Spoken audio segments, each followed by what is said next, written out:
exist for our reality. And I just wanted to honor all of the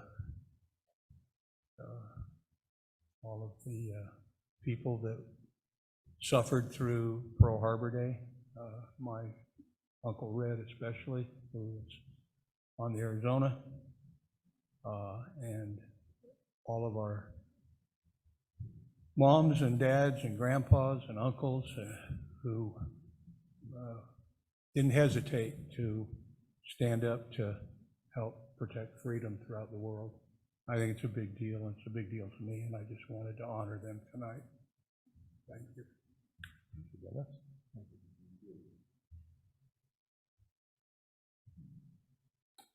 Okay, well, we're on to the consent calendar.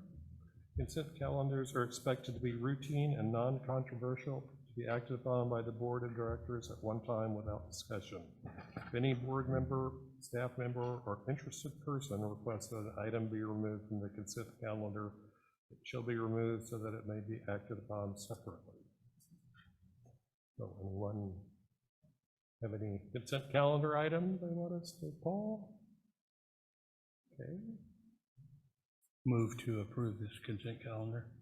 Thank you. No, second. Director Binder, Yes. Director Beitman, Here. Director Mayo, Yes. Director Orsini, Yes. and President Couch. Yes.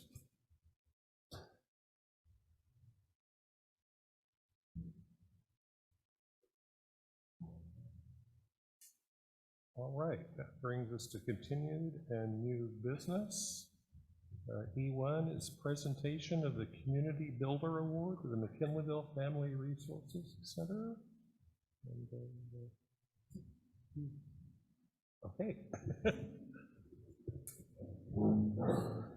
The Community Builder Award is an award the district presents to local individuals, businesses, and organizations for their volunteer service, sponsorship, promotion of programs and events, outstanding service in the interest of the district, and for other contributions significant to McKinleyville's quality of life. District staff has identified the McKinleyville Family Resource Center as a worthy recipient of the award for 2022 for its dedication to serving and supporting the community. The McKinleyville Family Resource Center has been providing resources and support to McKinleyville families since 2002. The Family Resource Center is a nonprofit organization that serves to facilitate the collaboration of community entities and to develop programs that support, enrich, and sustain healthy community life. The McKinleyville Family Resource Center is driven to serve by a belief that all people deserve to be treated with respect and the knowledge that social service systems have the capacity to cause harm. As such, the Family Resource Center works to provide access to support, services, and benefits to individuals and families of all backgrounds. Additionally, the Family Resource Center works with other agencies to improve the systems of service delivery in response to the needs of the community and the members seeking support. The Family Resource Center Executive Director since 2010, Hillary Byers, stated in an interview that she appreciates McKinleyville and the fact that it is a place filled with people who care about each other and the community.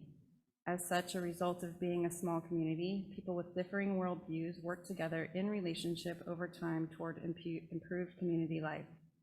The staff and leadership at the Family Resource Center believe that a vibrant, connected, and engaged community starts with ensuring that all community members truly belong. When community members belong, they feel safe to be creative, exercise agency, and build long-lasting relationships with one another. Hillary is most proud of the Family Resource Center's role and leadership in getting the center at McKinleyville, an integrated social service hub, developed and open. This is a process that began in 2013 and finally came to fruition in 2021.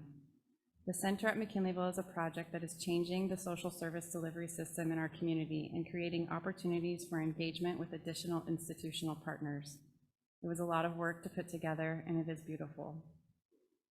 It is a great privilege to be able to present the Community Builder Award to the McKinleyville Family Resource Center. This organization works tirelessly to improve safety, sense of place, and community connection for McKinleyville and the Northern Humboldt region. Thank you, Leslie. Thank you. Board members have comments? Well, I'd just like to say congratulations, and where the heck's that baby? I can see where it's at, but how come? Anyway, congratulations.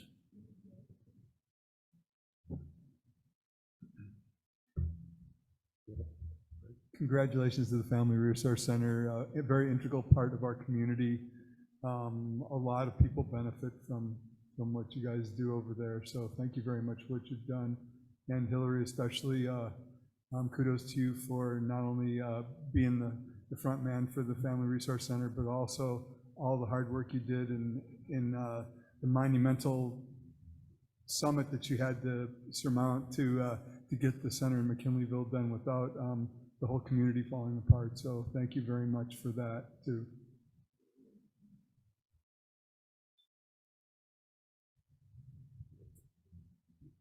Congratulations, Hillary, and the rest of the staff at the Family Resource Center.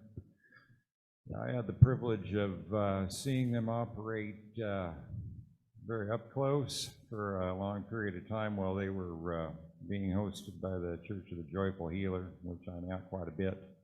And their staff and everybody that worked there was just top notch and treated everybody wonderfully.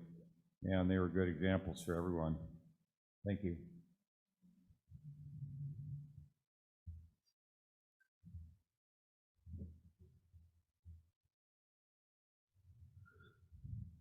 It's live. Okay.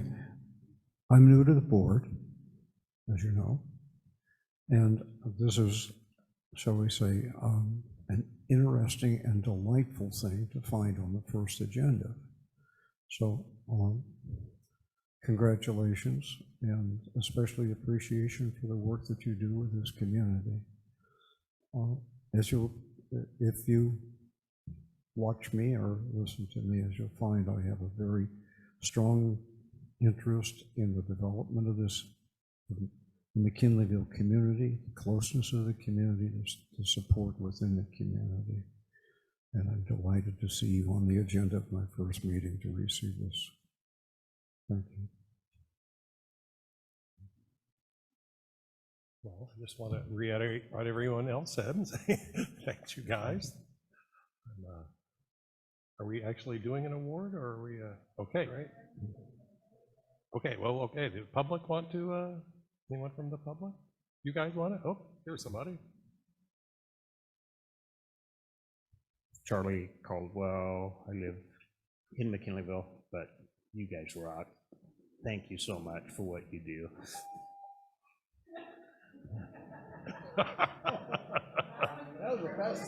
That was the fastest damn 3 minutes. Get him out of there.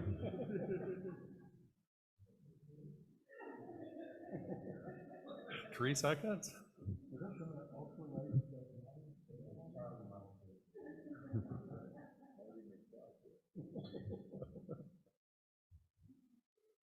Yeah, please do. You were included in the invitation. Hello, thank you. Yesterday I started my maternity leave, and so what a great way to start it with this recognition for our organization and our strong team of people who are going to be taking care of the Family Resource Center while I'm taking care of other business. And I'm so glad to be part of this community and with the people in this room that helped us to be able to make sure that this was able to happen. And it was scary for a minute, but it's pretty fun now.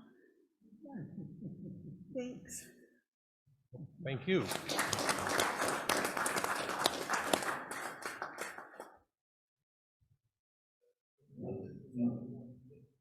Okay. Get up there and take a picture of her. Okay.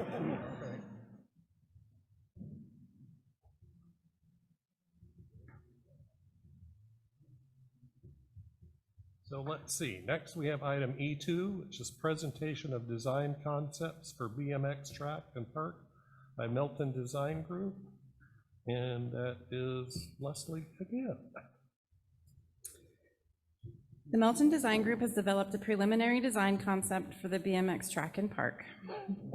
The presented concept will be used to solicit specific feedback from the public and stakeholders to determine final design features. District staff will use the information provided by the design group at this meeting today to create a public survey that will be released to the public to collect input and opinions on the direction of the design process and concept. Melton Design Group will use the information collected to finalize the design for the park and track. So staff recommends that the board listen to the presentation provided by Melton Design Group, discuss and take public comment. And so with that, I will turn it over to the design group team, which I think is Patrick, Greg, and Mike. Are they on? I can't see him.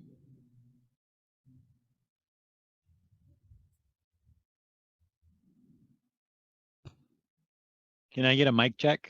Yes. There it is. There you go. As soon as we switched over, I kind of lost control a little bit, and apologize for that. I'm assuming I'm up.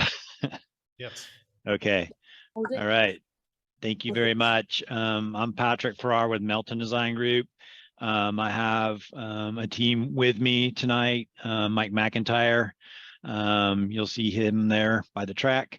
Principal of Melton Design Group, Greg, is here. I actually have a designer, I think might be in the room as well. So we're well represented tonight. Thank you for this opportunity to kind of get you guys up to speed on this project. And we look forward to showing you kind of where we're going. I'm gonna share my screen in one moment here. Patrick, can you hear me? I hear you, Greg. Great. And hopefully Mike has privilege to present as well. So let me share my screen.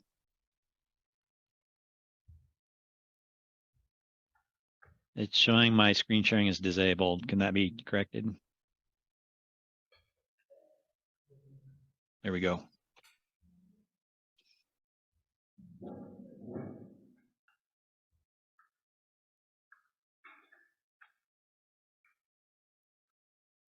All right, why are we here today? It's been a bit of a process. I'm sure a lot of the folks in the room have been on this project longer than I have, longer than were aware this was a project. But this is a project came out of Prop 68. McKinleyville CSD won this grant. I think Mike helped with that a bit. And we're here to give kind of the first update. We received an RFP that had a design, and we also had a chance to propose on that as a team, and also to try to get a little bit of a design sketch during that bid process. And we're going to take you from that point on.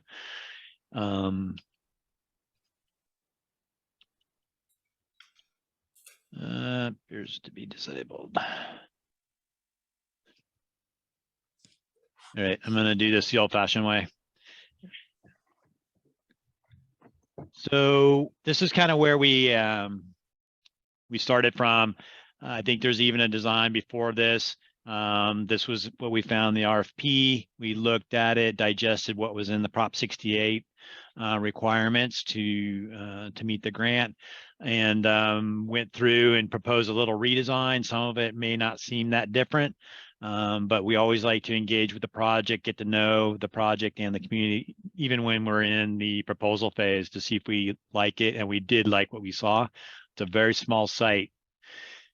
So when we took this on, we wanted to make sure this community and this park got something that was a little different. It's a BMX track, but we also want to make sure that we have something that's iconic, that's a place of a destination, as Mike will get into as he goes a little further into the design. And so we're looking at some theming, and how this theming is applied to the park design, we'll get into a little bit.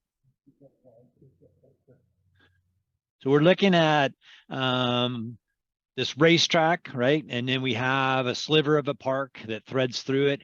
When we first looked at the BMX track and the park, they seemed a little disconnected, not quite relating to each other. So we're looking at ways to relate to each other. And one way can be through art, landform, some of the amenities that are on the ground, and also how we use materials to kind of relate back and forth throughout the park design. Some of these are kind of overt, some are less so, and we'll get into that in a little bit as we go through the slide deck. This would be more of a theme or inspiration board from the racing side. You'll see that some of these images may not be a direct relation. There's a new, I would say, and Mike can talk a little further, I think there's a new focus on BMX. There's a new generation coming in. They're not like the past with their enthusiasm and the way they're going to do things. And I think even Raleigh is throwing out a new bike there that has some kind of retro kind of styling. Maybe Mike can talk about that. A little limited release. I'm going to zoom through this quickly. There'll be plenty of time at the tail end. If you need to interrupt me, please do.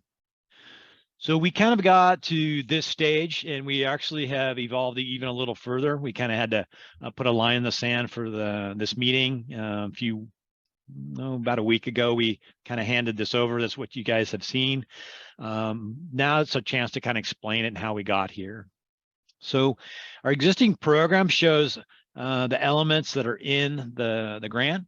We also always want to make sure that we're meeting that so that the CSD, the community, can be assured that they're meeting the requirements of the grant. And we work with Leslie and Pat to make sure that that occurs. So you'll see that here. By the numerical system to the left of the language there, you can see where we've placed. The track has pretty much remained in the same place.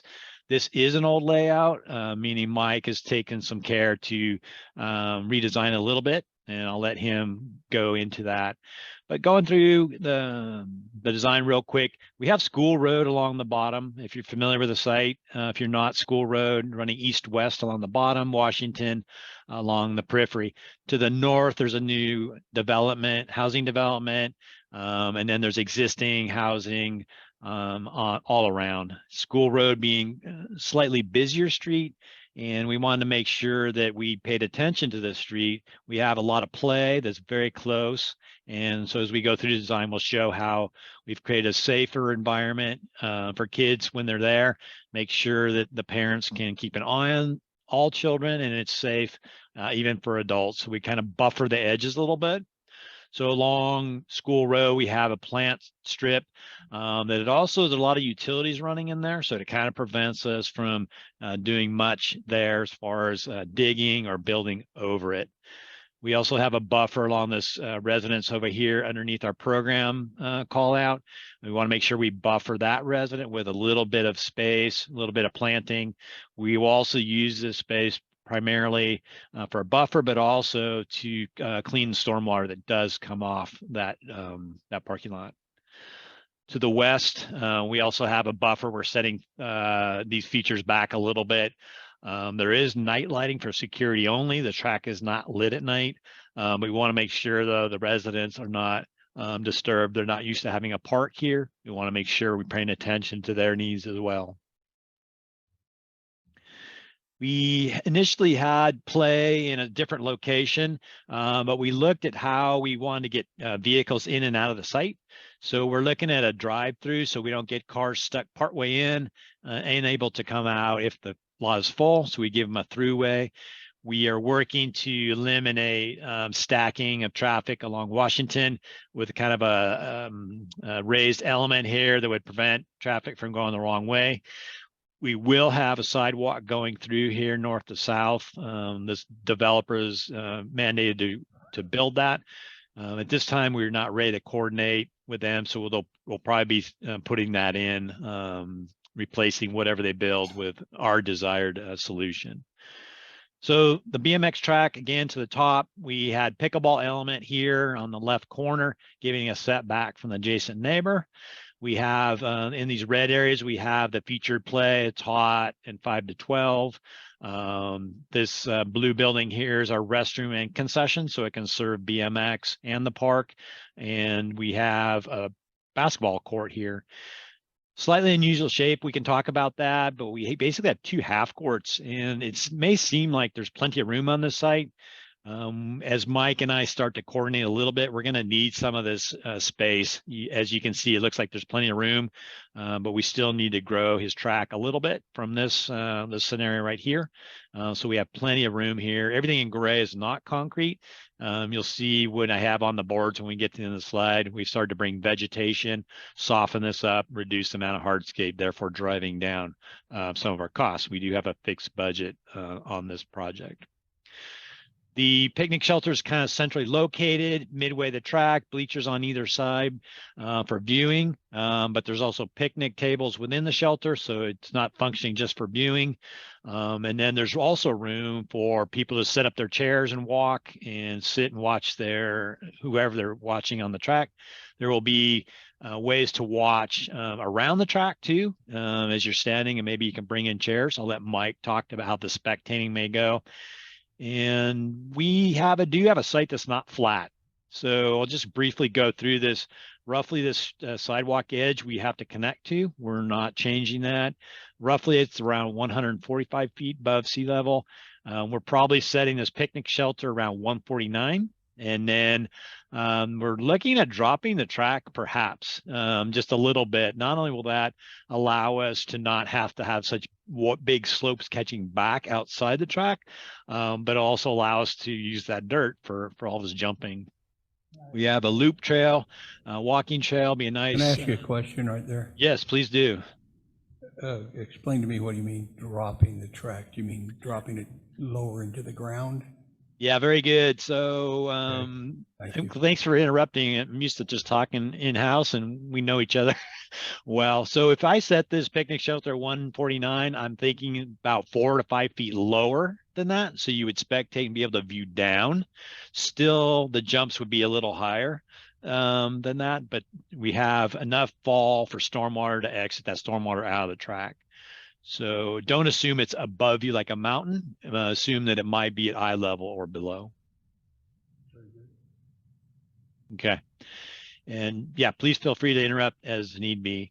Again, so at the bottom, briefly going through this, we have some of the parameters of the grant require sustainable kind of landscape, an edible landscape, native plants primarily, and then some of the art elements which we've located around the site potential with this number 12. So different locations, whether it's a sculpture, a painted image, something imprinted in the concrete, what have you. And there was a lot of demand for maybe some WIAT focused type art. So, you know, we have down here in the lower left, we have the WIAT represented.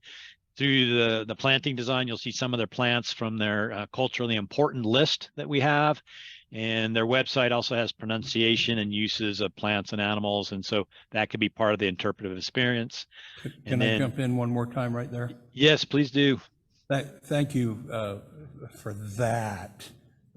One of the things that I have asked for on all of our building projects was more native design all the time, and sometimes it just doesn't work out. But I like that, and I would like to also add, as you continue to go through the entire place, if you're going to do some color themes, maybe parts of the pavement, you could incorporate some kind of weatherproof painting with traditional designs and motifs, and I would like to see you expand that if at all possible. Thank you.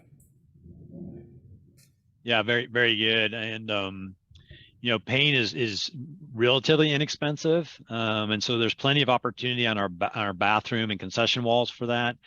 To maybe stretch what we can do on the ground, we can create designs that can then be either machined or a mat is made and you can imprint these motifs so they're a little more durable. You can still maintain your ADA access, but they're slightly imprinted, and then we can paint or stain within there. Many people you'll see that sometimes have like a footprint of an animal or a track of something like that. So yeah, keep those ideas coming. Kind of want to zoom along a little bit. We can always come back during Q&A. So this is kind of an east-west section through the site. I'll go through it briefly. what we're seeing here from left to right is the property lines on each side. This is just kind of maybe it has a little artistic license showing you what transpires across the site. We have pickleball on the left. We have circulation. We do have some greenery, some taller trees to scale the architecture. We have places to be quiet and congregate. We also have the active areas. And then here's the kind of bioswale feature I was talking about on that adjacent property. A slightly different look. This is north-south from not Church Street, School Road. And right here, and you have a sidewalk. And this is where we're talking about this buffer and gaining some elevation. So this is a slightly better representation of what we may do here. Scale is a little bit hard to see, but we have this buffer from the street, likely a fence of some sort. It can be split rail or something. So we have a combination of factors of distance, fence, and vegetation. And we can also strategically place large boulders. So a kid that's excited and kind of just tears off can be caught in the fence and the vegetation also by their parent. Some play features. These are not realistic yet. We're still looking at what can fit and what the budget can allow, but we want to show some opportunities that, maybe we have spectating from height, for kids, look out as they enjoy their play. And again, how the spectators may congregate around the track, represented by, there's a little fence here, but talking to Mike, we may move a fence and allow people to get closer in a different way. So still design development occurring there. A little bit more of a close-up. So this is a little more detailed from School Road going toward the track. And again, starting to bring in a little more detail, start to bring in maybe some color, how the spaces might work. Again, giving us that buffer that I was talking about. Capturing stormwater in the little swale back here. We have plenty of fall down to the street. I think we're in good shape there. We're fortunate that our site's slightly elevated. Again, open shelter. There's picnic tables in here. This shows the bleacher on the end view. Picnic shelters underneath. And then you can see the jumps would be a little bit higher if we did not drop the track, as I said before. I'll let Mike talk to the height of the jumps and how that all occurs.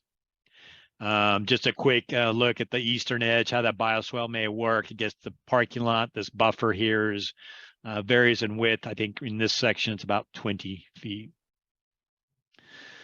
So how do we get some of that thematic kind of look that I initially showed you that seemed maybe a little unrelated to a park?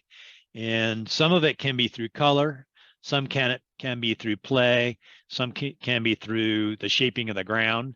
And as I go through here, you can see how there's different materials that allow us to create this hummocky landscape, and then how we can also use some cool play features within it. And our inspiration for some of this was, if you look at the lunar surface or Mars, how it's mapped, it's not flat.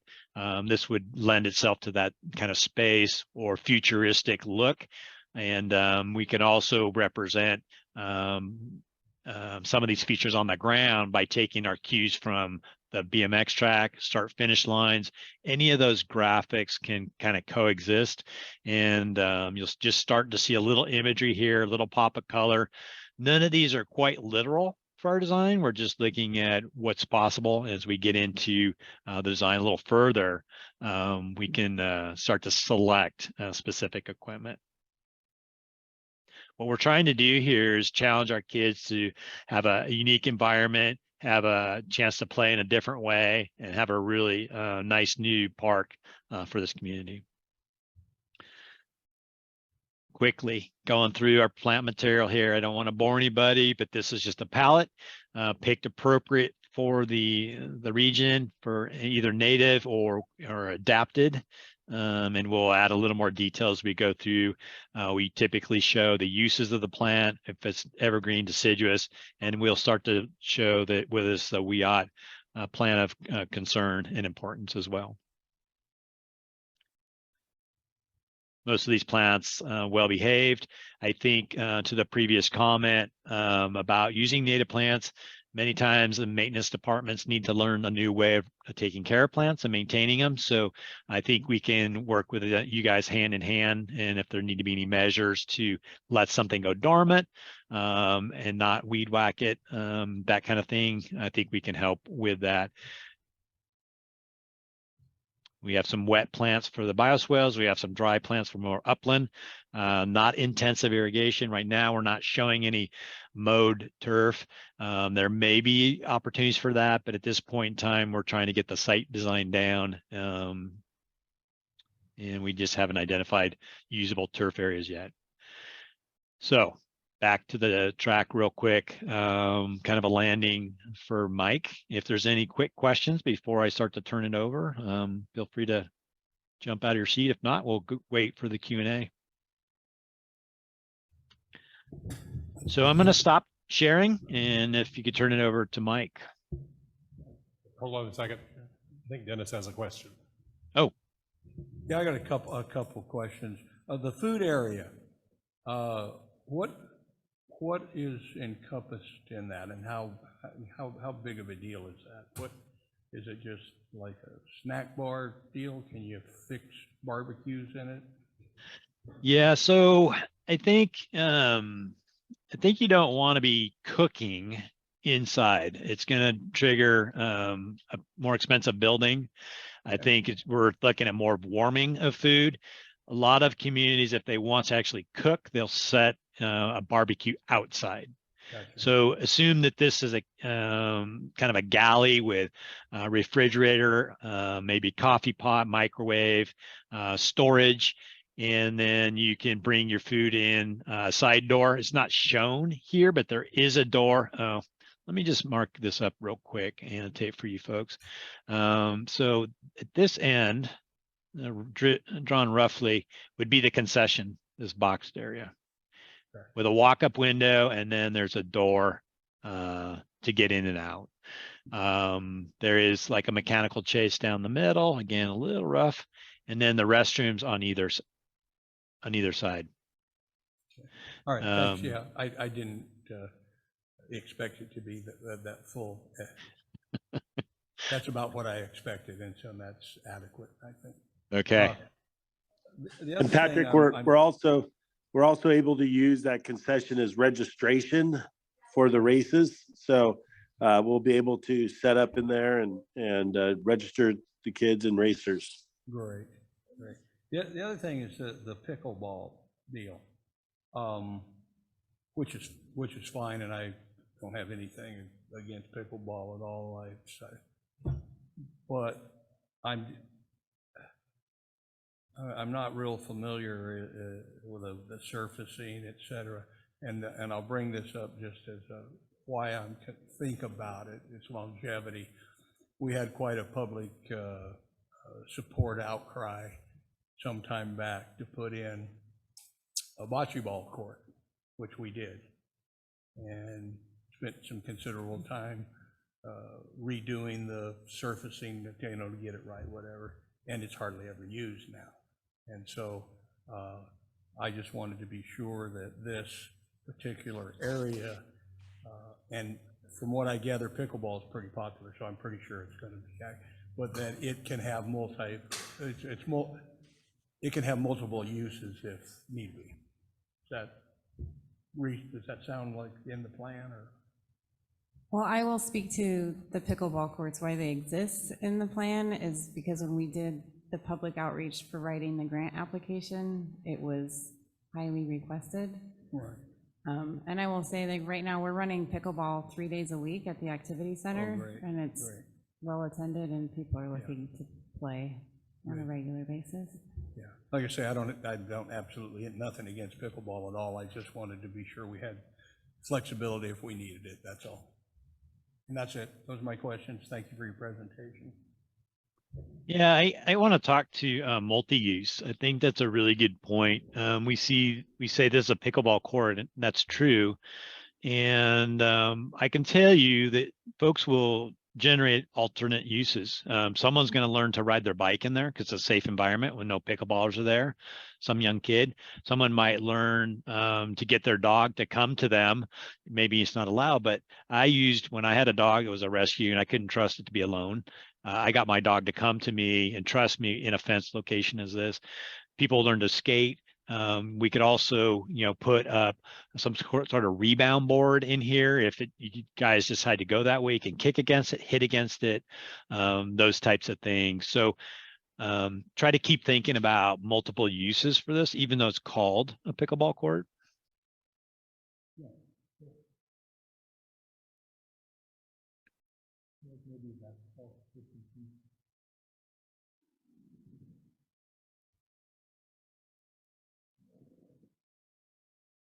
Should I turn my screen over to Mike?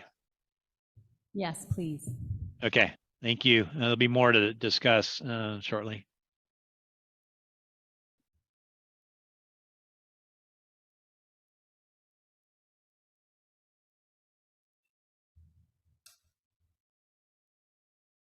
Okay. All right, everyone, I'm doing the screen share. Tell me when you can see my screen. We can see it. Okay, yes, I may do mine similar to Greg's. Let me see if I can do slideshow from beginning. Okay, can everybody see it clear now? Yes. Okay. All right. So taking it from Greg, I was actually involved in the original RFP, putting that out, looking and assessing what had been submitted for the grant, trying to get things configured and a preliminary track layout. I know most of you know Greg and the team, but my role at Action Sports Design is I'm also a landscape architect, and I design and help develop BMX tracks all over with USA BMX and UCI. Also actively race as well. And from large scale tracks to micro level tracks to local facilities is what I do. And giving a brief overview, this was the preliminary concept that we were given for the grant, knowing that we had to fit a BMX track, hopefully you can see my cursor moving, onto the site. So we kind of looked at this and said, all right, let's try to bring some reality to it. This was the next concept that was given to us, showing the parking, the overall programs. And then Greg, I believe, showed an image of the grant layout as it was received in the RFP. And then I believe, let me see, I think I apologize. Let me go back. I forgot one slide. Greg showed you where he had the track on the original concept where we had the start hill over on this side of the park, opposite of the residential neighborhood. This one showed the start hill over here. So we're looking at, with the air ram noise and kind of creating a buffer from the neighborhood, we initially moved the start hill over here. Then as we started to look, as the concept got changed up, we're like, maybe we need to have staging and then a loading and everything more on this side and put the hill here, and don't have conflict of bikes and court users on the slower end. I apologize, I don't have the rendering, Greg, that you had presented. So this is kind of a little bit more of a refined flip of the track. So you can see where the start hill is now on the bottom right of the site. So the parking lot that Greg had coming through here, you could get out of your car, come down the walkways, come into staging. And this is where the start hill would go. And we have turn 1, 2, 3, 4. And then we have a separate kind of fenced off area for the finish line. And then during practice and other things, these gates would be open. You could return back up to the hill, but for racing, kind of keep staging and the finish line a little bit separate. So I put some preliminary dimensions because it is a smaller track in the sense that if we have any racers out there and you race Vegas indoor, I think we have that at like 750 linear feet. This one's at 900 linear feet. So the difference between this and more of a larger regional track would be in that 1,000 to 1,200, and we got 900 linear feet for this track. And we've got some, 30-foot wide straights, 20-foot wide straights for the second, third, and fourth. And our turns kind of keep them at 65 feet outer to outer on the radius. So where we are right now, everyone, is we're kind of getting the mechanics of a track that would fit the site. Then we're going to try to get this incorporated into Greg's and Patrick and MDG's master plan. So we can really work on the vehicular pedestrian circulation connection into staging and also into the building for signups and registration. So what we'll do is we'll kind of get it from here. And for the next meeting, we'd probably have something that may be a little bit more refined in graphic format. This is not the track, but you can kind of get an idea with the start hill, you know, the chutes in the back and staging, how things might start configuring. We'll have a lot of different views of the track and profiles for the riders to go through. And we have no problem moving jumps around. So if in the first straight, you don't want to see a double step up, you know, a table going into a step up double or going into a double, and where rollers are, we can kind of move those things around in the next meeting. So in summary, we're going to look at getting the BMX racetrack integrated into the master plan, and then make sure we get that layout approval for USA BMX, make sure that this will receive sanctioning and all the other requirements. Then we'll get those rendered up for the next meeting. And then in that meeting, we'll present the overview for comments based on comments that we received today. And also, Patrick, I was thinking that we could put a questionnaire where we put the layout of the track and the profile of the jumps and kind of get some voting on what features they like, you know, in terms of jumps at that micro level before that second meeting.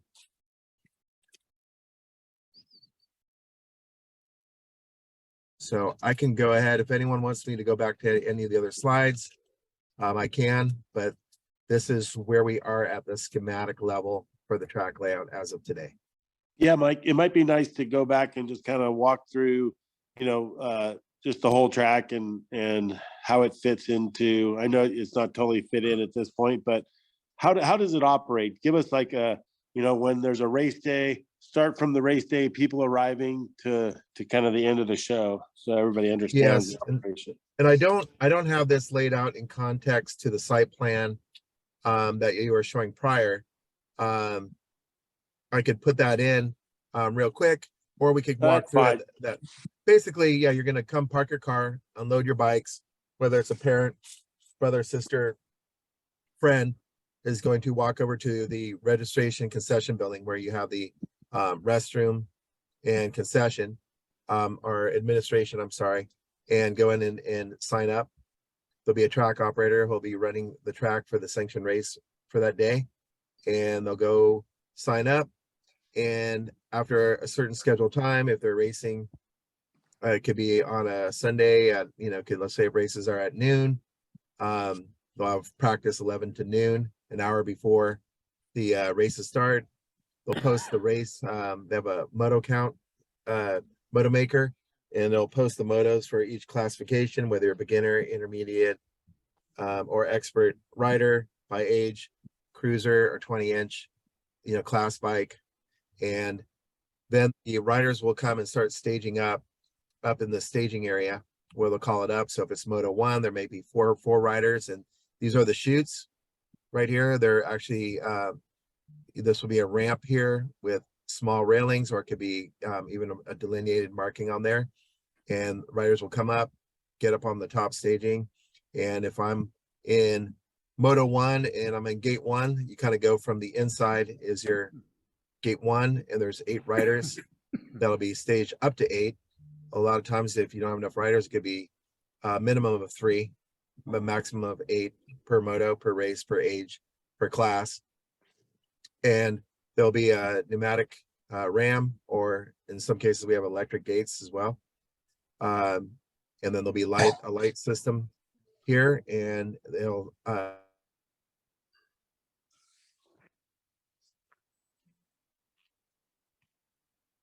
the tabletop, and that goes into a double into turn 1. And then here it's where this is kind of like a double here, kind of going here, and this could be a step up double, step down into turn 2. And ultimately, here's your finish line over here. And probably want to get a a pad or something for a pop-up tent, or it could be a stand for someone who's going to be the scorekeeper and mark how the finishes are here. Announcer could be up here on the top where it says gate operator. That's the person who's raising and lowering the gate. They need to have a good sight line looking down the hinge of the gate. They could also be up here announcing the races, or have another person up there as well. Or they could be walking around the track, could be on the outside, inside. Sometimes we put different platforms on the outer berms for people that are watching the turns. And then as they come across the finish line here, then they will exit the track. And so we got to figure out some sort of transition area for those that are finishing and those that are starting kind of in this area. So that's going to be a little bit of a, design charrette that we're going to have Patrick figuring out, how the two work here. And then Mike, I know this goes to site design, but we're looking at places for people to, not only eat, but also to stage, and then maybe award ceremonies.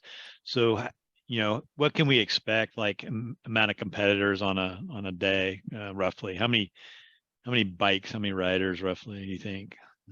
On a general local, that's going to be more of a question for the local with BMX is, if you have a state or Gold Cup qualifier or, double point races, you're going to get, there's a lot more interest in the riding. But, I see as low as 6 motos, you may have 20 people showing up to a local. And then we've also got, out here in Austin and DeSoto and Houston, we've even got some locals that have up to 60 motos with full racks. So it's pretty, it could get pretty busy.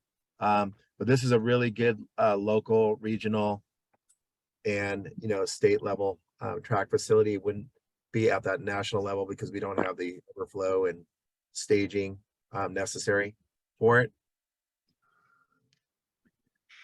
Yeah, and so when we were on site, we met on site with Leslie and Pat when we kicked off with our team, and we know there's not enough parking to facilitate that, and we're mindful that there may be some properties now where there could be overflow parking. I don't know if that will be there forever. I think it was the Rays Market, and so maybe transit would be a way to transport people. But Mike, you mentioned that people could park a couple blocks away as well. Is that your understanding? Yeah, I mean, and you got the sidewalk too, so they'll use that along the street. Oh, could I ask a question there? The Rays parking lot area is pretty advantageous. Have we thought already about contacting the property owners and trying to make a preemptive arrangement for use? And I'll jump in here. So it has been something that's been kicked around. We're kind of waiting until we figure out how many parking spots we have, how much we might need, and then the intent is to reach out to them. And it would only be on a couple days or weekends a year that when they have bigger meets that we would do the overflow. So I think it would be on a case-by-case basis that we'd be talking to them. But no, we haven't actively reached out to the property owner. So kind of following on that, over the years, community activities use those things. For our Pony Express days as an example, I don't think we've ever asked permission that I know of. And everybody goes down there and uses it in parks, and I've parked my horse trailer there for years to end up. And we've had the fireman's muster and stuff. Have we asked for permission for that, or do we just do it? As far as I know, generally the community just does it. I think we will want to, I think we'll want to put a bit more structure to it. So when people are coming from Reading or whatever to do a race, they know, okay, you park here and park in this area, and then you come over here. And I know the local BMX folks are working on that as well. So how much involvement, Leslie, do we need to take into that as the board or overseeing, or you Is that something that's in your wheelhouse and you're dealing with, or should we just let it be organic, or what? I mean, for you all, not, I'm talking about for the board's participation.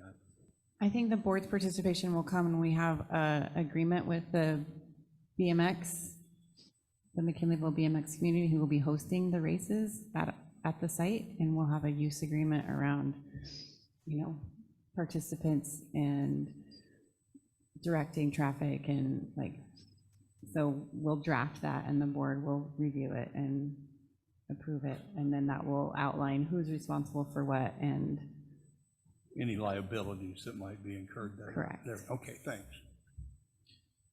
Hey, Patrick, and I don't know if you were gonna cover this or not, but Mike kind of started to get into it. So the next steps are for you guys to finish up this master plan and do the conceptual layout. Yeah. Mike, can you relinquish? I can reshare my screen.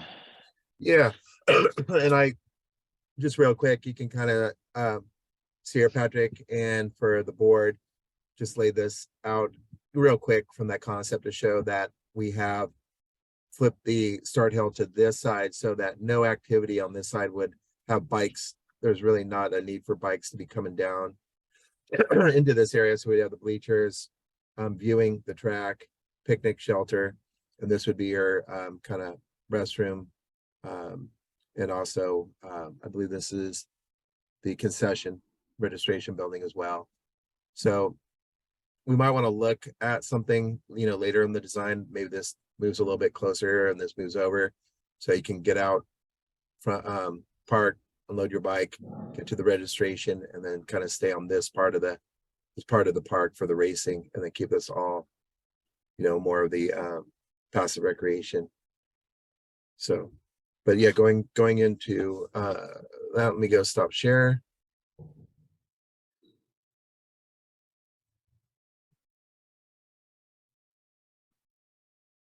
Yeah, so briefly, just want to show, this is common knowledge for most people.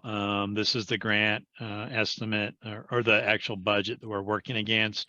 And as we go further down the road with design, we'll see where we end up.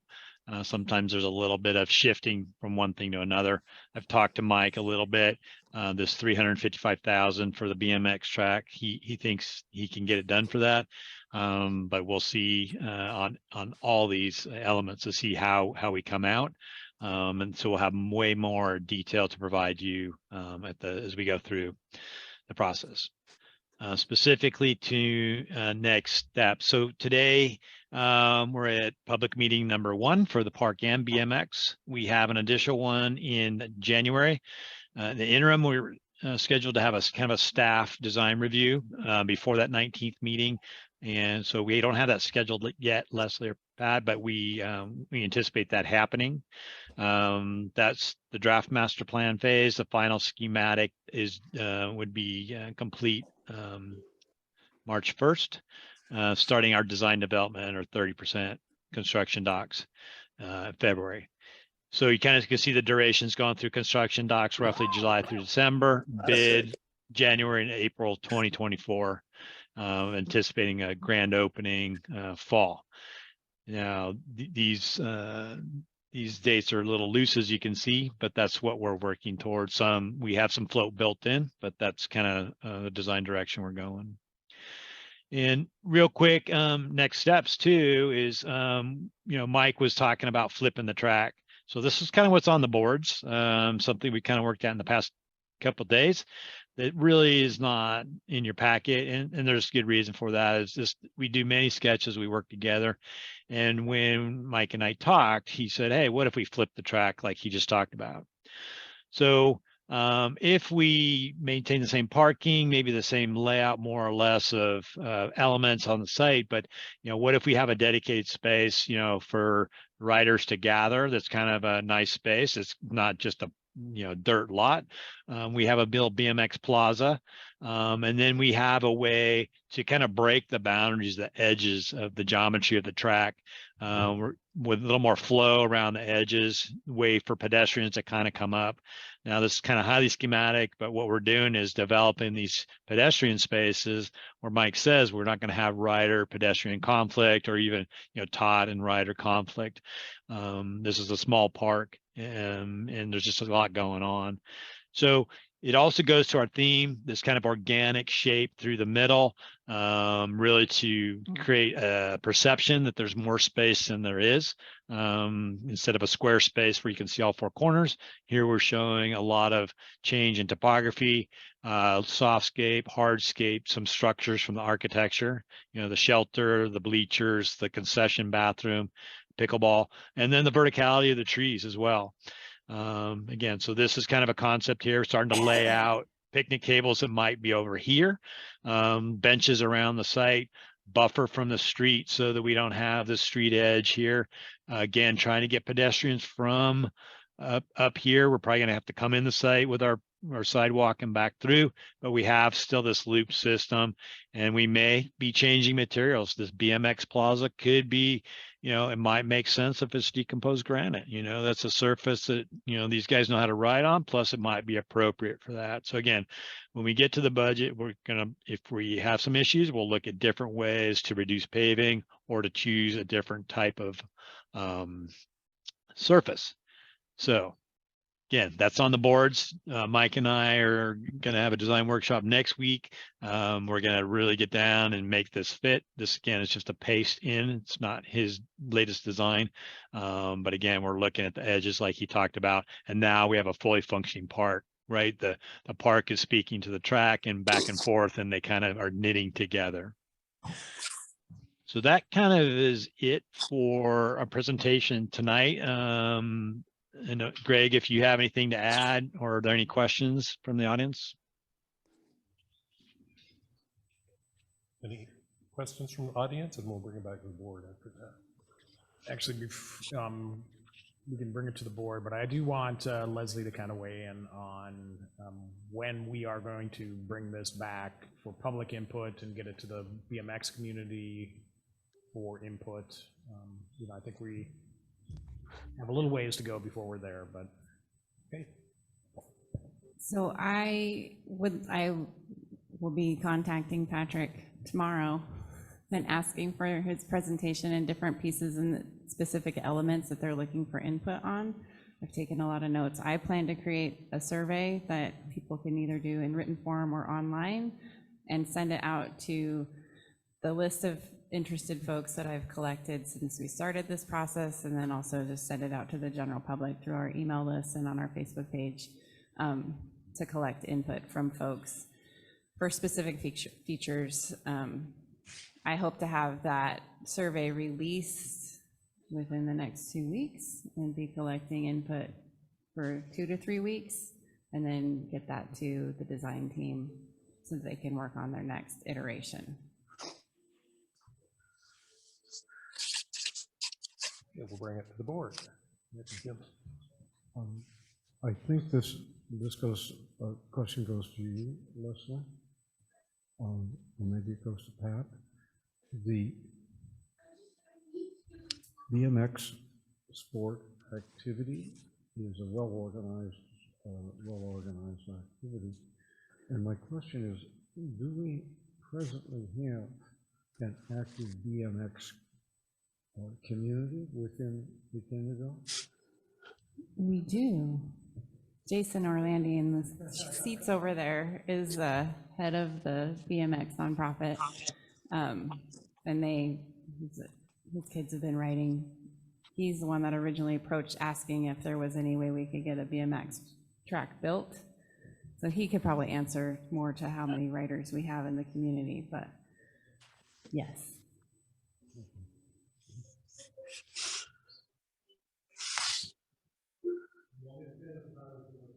Sure, that'd be great.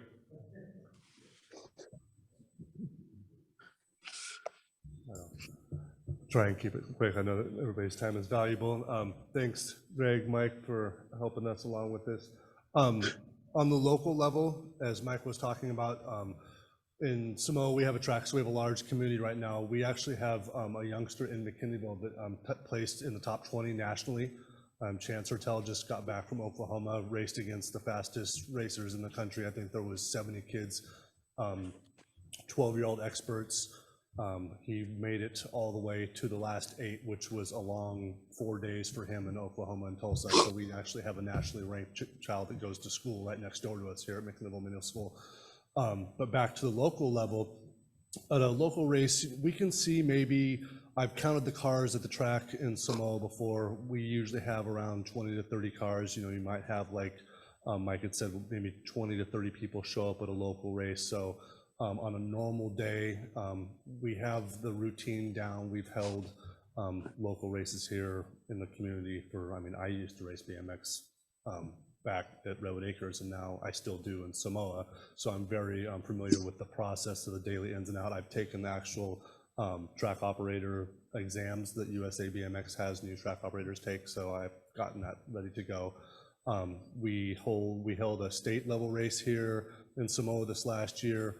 I think we had 80 motos, which for some like Sacramento, that's kind of a normal day race down in Roseville, but that was pretty big for us. It ran smoothly. We got people all the way from Southern California up into Oregon. We ran through, I think there was maybe a couple hundred, 250 racers. We got everybody in, parked. The races ran smoothly. I'm also a registered nurse. We have a good group of people on the board that are medical background.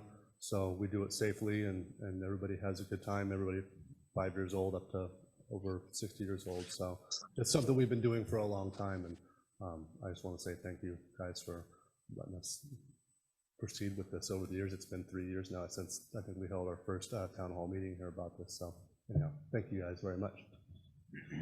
Thank you. Anyone else? Greg? Oh, yeah. I'm going to take advantage of it too, because I've been, you know, they came underneath the collective, and I've been working with these guys, and they have a great team. They're fundraising, they're putting their program together right now. They're doing everything that needs to be done so we can present to you when the track is built how we're going to operate and how we're going to run. And even though that we've gotten the grant, they're still fully functioning fundraising for their program and how the program's going to work. So it takes the burden off of you, and they carry it. So I just want to make sure you guys understand how hard they are actually working to make sure they have a good program that's up and running, so you guys aren't going to be dealing with a whole bunch of stuff. They're on top of it. Okay. And actually, before going back to the board, I just want to recognize, Hannah, that we recognize you have your hand up, but we'll bring it back to the board for board questions and then open it up for public comment. Greg,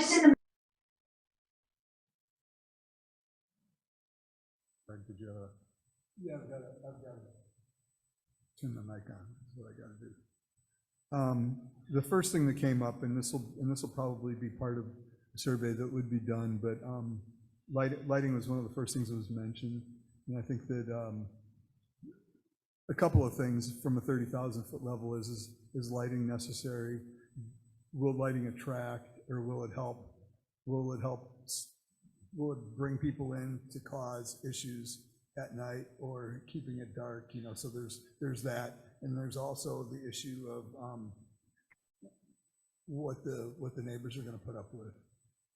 So when we did Hiller Park, they were pretty adamant about no lights in Hiller Park. So The intention with the lights is just safety lighting, so that a sheriff driving by at night can like see minimally like any activity that's happening. It's not intended for like nighttime racing. Oh, or no, anything I like understood. that. Yeah, I got that part. I'm just saying lights, any lights at all.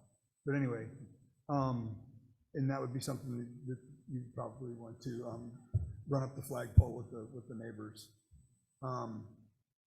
I think one of the big issues that I saw was buffering around the southeast corner, and without getting too explicit in offending anybody, I think that we need to make sure that area around that property is buffered well, because we have absolutely no control over who the people that own that property rent to and the condition that it's in, so I'd hate to see us have an eyesore in a brand new park. Another thing is that the Santos subdivision, that development, the permit for that subdivision is expired. So anything that we might be building in that area related to interconnections with things like that, I think that we might want to figure out exactly where we're at with that, and we might have more control over not having to meet things that are there because they might not be there the next time the subdivision comes back for approval. Then a couple of lower level things like I would highly recommend that we spend money on some sort of graffiti protection coating over the top of anything that we do that's paint, so that it can be easily maintained. And then I just had a question related to the theme. How are we going to decide on what the theme of the park is going to be? I've seen some things that, in the beginning are. I'm not sure what you mean. Well, the park, it seems that the designers want to tie the whole park together with some sort of thematic thing. And I was just wondering how we're going to go about. Well, I will revisit what was said in the public input process for the grant and what came out of that and what was written into the grant. I will, having a Native American acknowledgement was repeated over and over and over again. So, and this will again go out in the survey that's going to come out. But I would suspect that in terms of the aesthetics and the artistry of it, and the theme would have a Wiyot nature to it. Yeah, I kind of got mixed messages about, because we've seen pictures with astronauts and in a more of a futuristic sort of thing, and then we talked about the more indigenous sort of. We'll ask for that specific feedback from the community in the survey. What's that? We'll ask for that specific feedback in the survey. Okay, thank you. And it would be cool to have that blended. It would be cool to have that blended. Is that better? Yeah. And as that comes back, we can, one of my favorite Star Trek characters is a Native American. So a lot of things can be blended.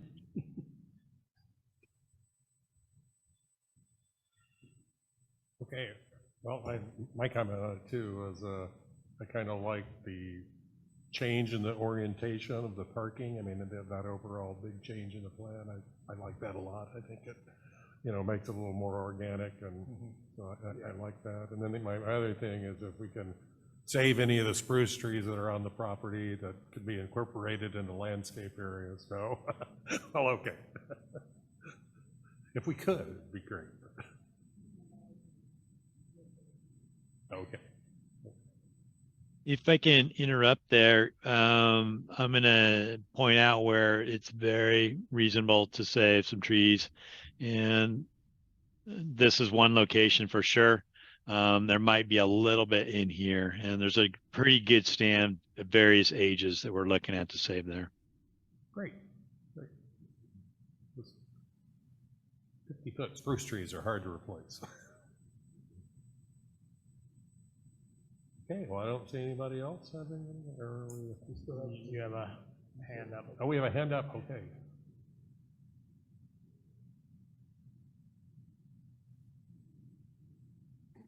I don't know if you can hear me. Barely. Okay, can you hear me That's now? better. Okay. Hi, my name is Hannah Hertel. I am a board member of the McKinleyville BMX community, and I wanted to thank you for the opportunity to speak with you all today. I did have a couple of concerns. One was brought up. It was about the lighting. I think that not having lighting attracts more deviant type of behavior to an area. So limiting the amount of lighting that is there can attract more people to be in the shadows, if that makes sense. I also have a concern with not lighting the track, and that's going to limit the amount of time that we're able to race. A lot of our races during the weekdays and even on the weekends, especially on the weekdays for practice, they happen after 5 p.m. when a lot of the working community gets off work. So not having lights on the BMX track for racing kind of knocks us down for, half the year at least. We get a lot of rain and a lot of overcloud, and it gets dark pretty early. So I would like to see, talk about getting that lighting in there, not only for safety measures, but also for use of the track throughout the year. Another concern that I have is I didn't hear anything about slurring the track or asphalting the corners. This is really important for keeping the longevity and the life of the track going. So I'm hoping that that was put into the plans, and if not, that to be considered. Also, there is a new type of gate that doesn't use compression. It uses all electric, which limits the amount of noise because we don't have compressors going for a ram. Because it is a small area, I think that we should consider that using this like Conti's engineering style type of gate that they came out with. It's what USA BMX is using on their national level, and it's what a lot of tracks should be kind of switching over to, because that's what USA BMX uses. There's less concrete. It's going to save on money that could be utilized elsewhere, like lighting. And that is what I wanted to bring up. Thank you for your input. You're welcome. Thank you. Yeah, can we respond to that? Maybe it'll help her understand. So it looks like Mike might have left for a second, but Mike and I have talked about that surface. He's aware of the slurry and the corners. As far as the gate, we didn't talk details on that. Note that this is a first draft schematic, and there are many steps going down the road. So yeah, if you start to see that incorporated, it will be shown in a cost estimate to see, how that balances out. Yes, can you guys hear me okay? Yes. Yes, to answer that question, yes, the intention would to have this slurried for the surface, kind of like the background there where, we had on Houston and pretty much every track we do. And what we're talking about is a polymer-based additive, and also where you have the clay and a few other components actually in a cement mixer, and it's slurried on the surface. And what it does is it will repel the water, and that way we don't end up with a big mud pit there. And then drainage is going to be really key, how this thing drains, how we get the water off the track. And the gate system, I've done every gate system out there, and even doing the electric with the ProStar. Yes, whisper, quiet. It's almost creepy, not hearing the ram, the gate slam. But yeah, we can do that. The new USA BMX gates for the Nationals is a paddle gate system. It does use an air ram in the middle that you'll see right in the middle of the gate, but it is a lot more quiet. But ultimately, barrel gate, safety gate, public safety is going to be, paramount for this. But yeah, in respect to the noise, the air ram in a traditional gate dropping is quite noisy. So I absolutely agree with every comment that was made. Thank you for the opportunity. That answered a lot of my questions, and I look forward to what you guys can produce. In regards to the lighting, is that completely off track? This is kind of a question for the McKinleyville board. Is that something that we cannot do at all? Because that really does hinder the activities that we can offer to our community. It was brought up during the grant writing process, and it was specifically, explicitly, and numerous times requested no from the people who live in the houses adjacent to the park. So it's not included in the grant. I'm not saying that down the road it's not something that we might be able to discuss and consider if the BMX community gets buy-in from the residents and can sell it and then also fundraise for it. But as far as the initial project and what's included in the scope of the grant and the money that's allotted to us. Lighting for nighttime riding is not included. So I had a question about that. Excuse me. We will have this back for discussion more, and I would like to discuss it more because I'm not opposed to lighting. And so we'd just like to know we're going to be able to discuss it more, that's all.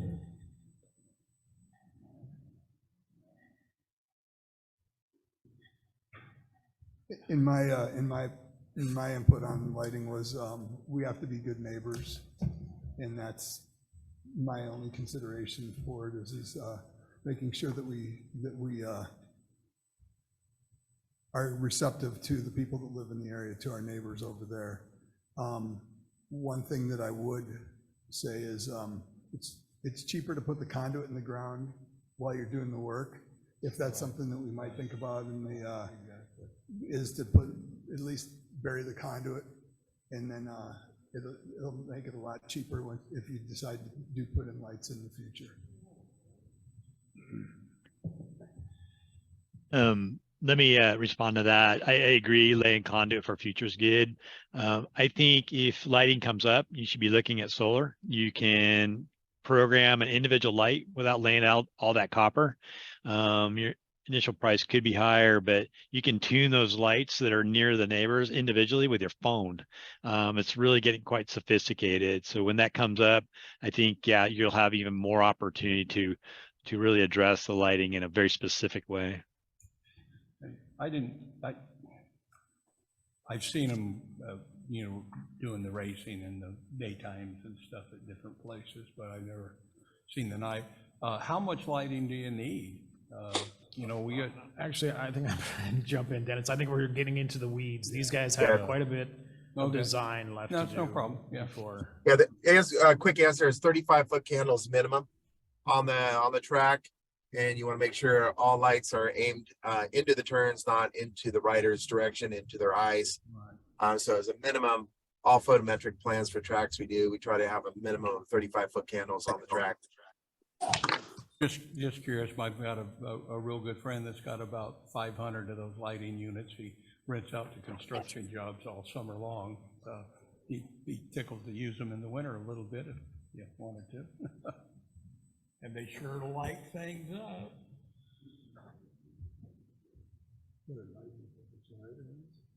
Yeah.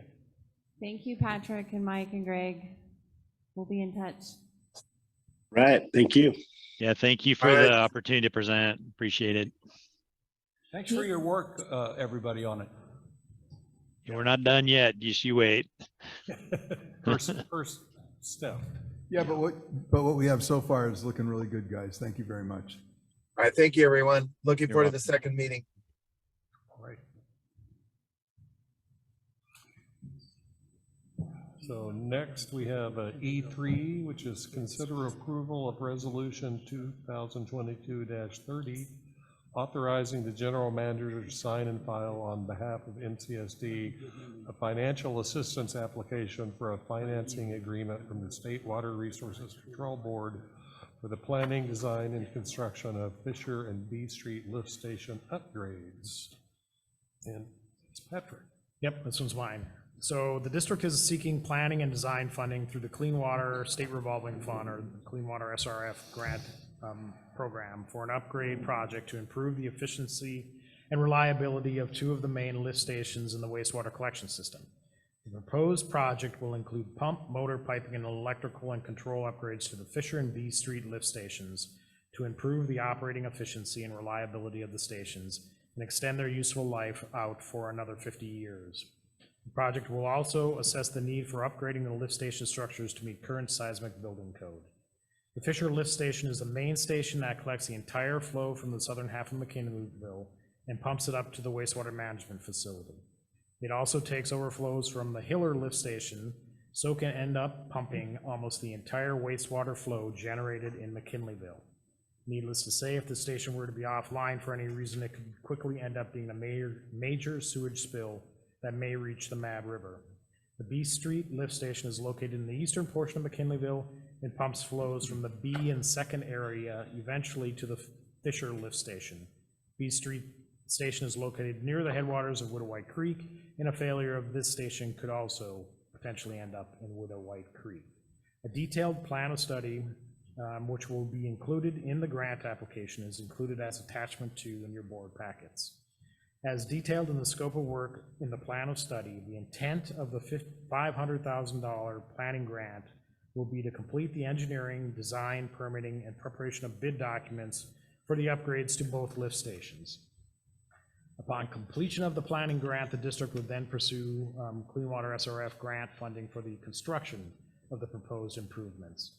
Resolution 2022-30, included as attachment 1 in your board packet, would authorize the general manager to submit the planning grant application and subsequent construction grant application and act as the authorized agent for the execution of the grant agreement. So staff recommends that the board review the information, air questions, take public comment, and approve Resolution 2022-30, authorizing the general manager to sign and file the $500,000 SRF planning grant application for the upgrades to Fisher and B Street sewer lift stations. I should also mention that McKinleyville meets the requirement of a disadvantaged community, so we are expecting that $500,000 to be completely grant funded. Ooh. Hey, Greg, you have a comment? Yeah, thanks. I think we've got plenty of life out of B Street and Fisher, and if we can get the design and also the construction grant funded, that would be a great thing. So thanks to staff for pursuing this direction. I would highly recommend that we go as energy efficient as possible when we're pursuing this. Natural gas. Oh. Is that energy efficient now? The most energy efficient thing there is in the goddamn world. Nuclear, even more than nuclear? Well, no. Okay. You put the costs involved in it. No, not even close. No. Although I'm not opposed to that either, I would say. I was wondering, how old are the guts in these stations that we're replacing, or how old are, the pumps and everything that we're gonna, Yeah. so they're 50 years old or more? Yeah, but they're rebuilt. Well, but, Yeah, they're rebuilt on a regular Right, basis. The but- casings are, yeah, and they were rehabbed a few times. They're probably shot by now. Yeah, we were lucky for a long time. Oh, we never use the epoxy and stuff on them?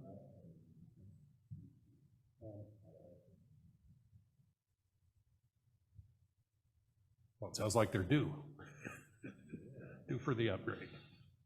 So, and I wanted to mention too, we have been hearing that the Inflation Reduction Act, federal funding from that is being run through the SRF. And from talking to other folks in the community, like Willow Creek, CSD, they just got another $10 million handed to them for their sewer system without even having to go through the regional board approval process or anything. So they really are running it through there, and there's plenty of money. So we do want to get lined up to get a chunk of that change too. Heck, yeah. Yeah. Well, if we don't have anything else, we'll do a roll call. Need a motion? Okay. Well, Move per staff recommendation. And I'll second. thank you. Director Bender? Yes. Director Beitman? Yes. Director Mayo? Yes. Director Orsini? Yes. And President Couch? Yes. Are we gonna tear down the lime tank as part of this project? No, wait, it's a memorial, isn't it? James probably has nightmares about it. Does he have to do anything with it, or is it just there? Waiting to fall over? Hope nobody's under it? Okay, item E4 is discuss and update board officer rotation schedule. April. Board Policy Manual, Rule 3.1 states that annually at the regular January board meeting, the board shall update the rotation schedule for the coming years. Appointment of officers shall be subject to the affirmative vote of the board with a strong preference for a rotation schedule. Additionally, Board Policy Manual Rule 5.5 states that the Board of Directors shall hold an annual meeting at its regular meeting in December. At this meeting, the board will elect a president and vice president from among its members to serve during the coming calendar year and will appoint the finance director as the board's treasurer, and the general manager shall select a staff member to serve as the board's secretary. The board officer rotation schedule was last updated at the December 9th, 2020 meeting, and the board approved a rotation schedule reflecting vice chair-elect becoming the chair the subsequent year, along with this following schedule, which is shown. Due to Director Clark Peterson not seeking another term, the rotation schedule needs to be updated.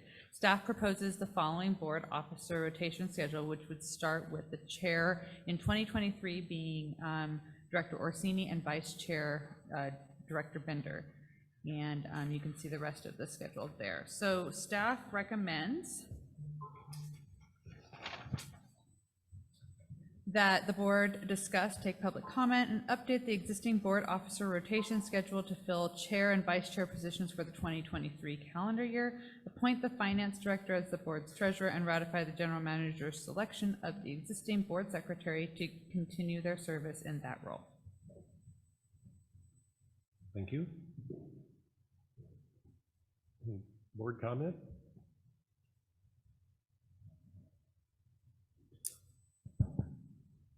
Thank you for putting me a year away, so I have an opportunity to get acquainted with the board and its functioning before I take on some greater responsibility. So thank you for this. That's right. We could have put you in there as the board chairman after a month.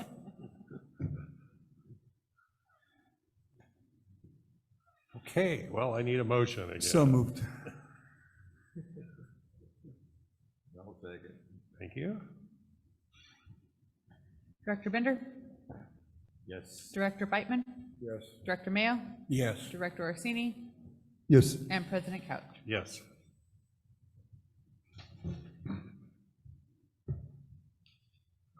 Okay. So now we do the discussion of active committee assignments to be made by the president in January 2023.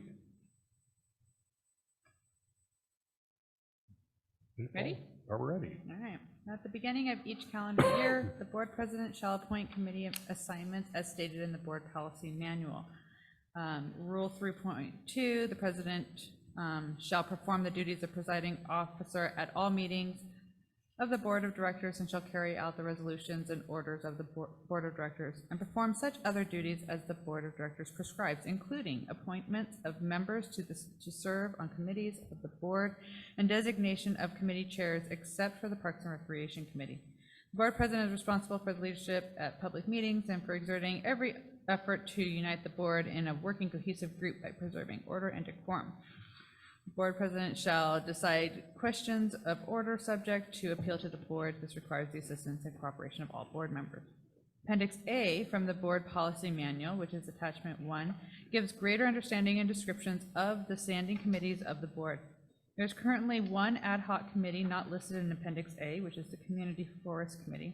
Additionally, the Local Agency Formation Commission, or LAFCO, is not listed in Appendix A, as this is not a board president appointed committee, but is an elected position by LAFCO members. The full list of committees with 2022's appointments are as follows, and you can read that there.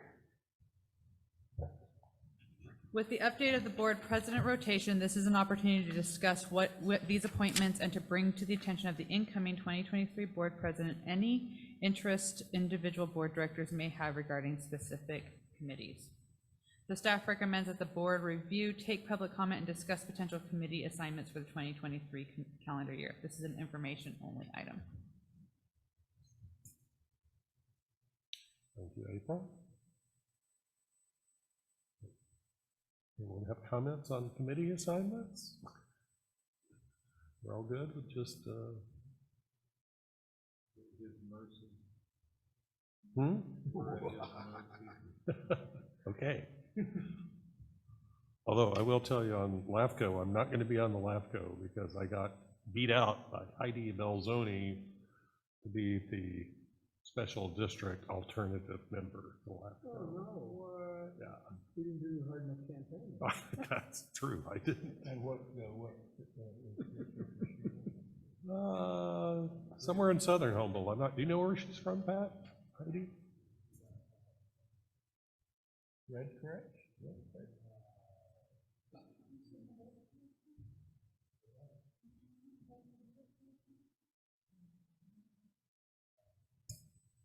No, it's like Wiat or Red Crest or. One of those? Oh, okay, well, anyway. I'll have to run again next year. Go ahead, Greg. So anyway, I'll be making appointments at the next meeting for the committees. If in the meantime, there's a committee that, especially for Director Beitman, that since you haven't filled any of these positions yet, if there's anything that you're interested in, you can get in touch with me and we can have a discussion about it before the meeting. And anybody else that, if there's anything that, if you want to bow out of a committee you're in, or take on a different committee responsibility, let me know. And then we can discuss. Then we'll discuss it during the meeting.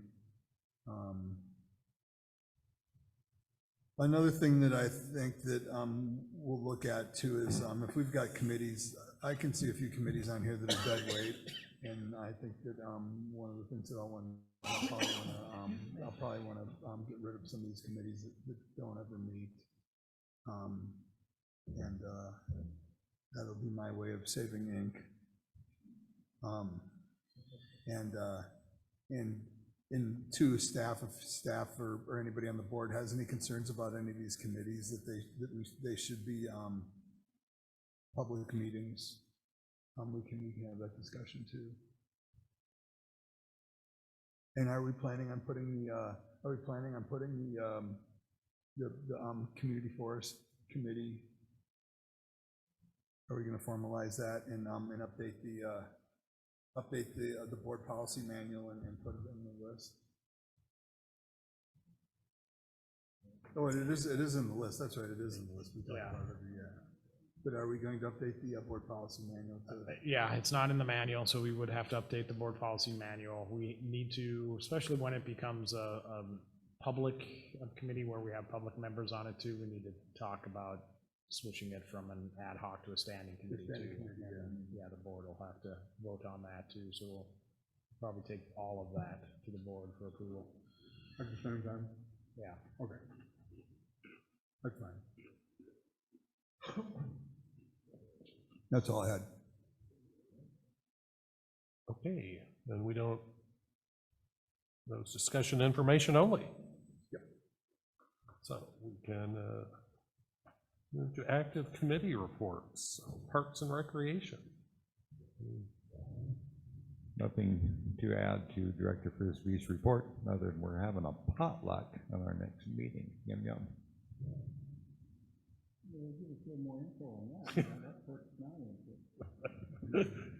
Yeah, free food. Date and time, you know. Right up your alley, right? When I moved all over the country, working, you always gotta find a church, when you move to the family. And the way you decide what church you go to in a new community, which one has the best potluck. Right. My mom said churches.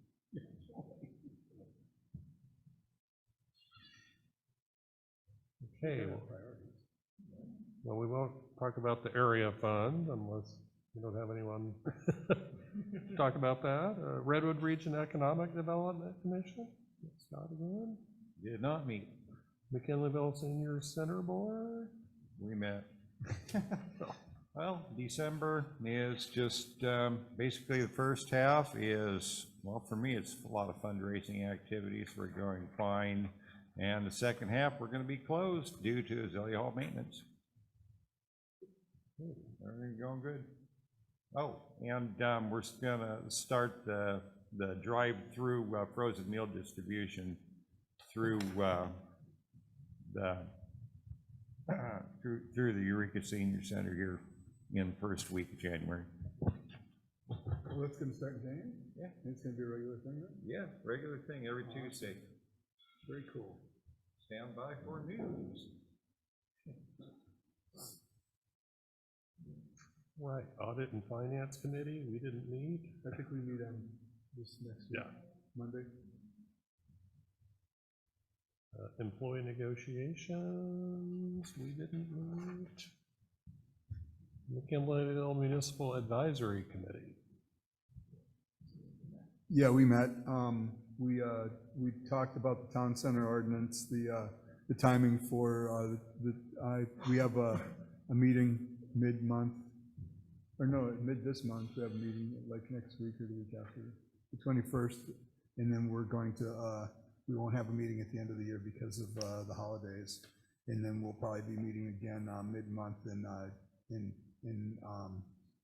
January, and then a regular meeting in the end. Try to get the draft ordinance to the point to where they can go out for the environmental documentation that needs to be done, the CEQA.